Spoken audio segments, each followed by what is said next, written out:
How to install Fullbright texture on Minecraft. Now this process is very easy. All you have to do at first before you're launching your Minecraft software or client, you need to download the Fullbright texture first. To download it, just simply use any preferred web browser on your end, and then just simply type in Minecraft Fullbright texture pack. So you're just gonna go ahead and choose on any of the sources you would like or you prefer.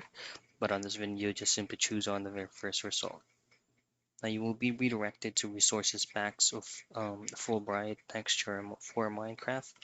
Scroll down, and then from here, just simply choose on appropriate version of the pack so that you can use it, and simply hit on download.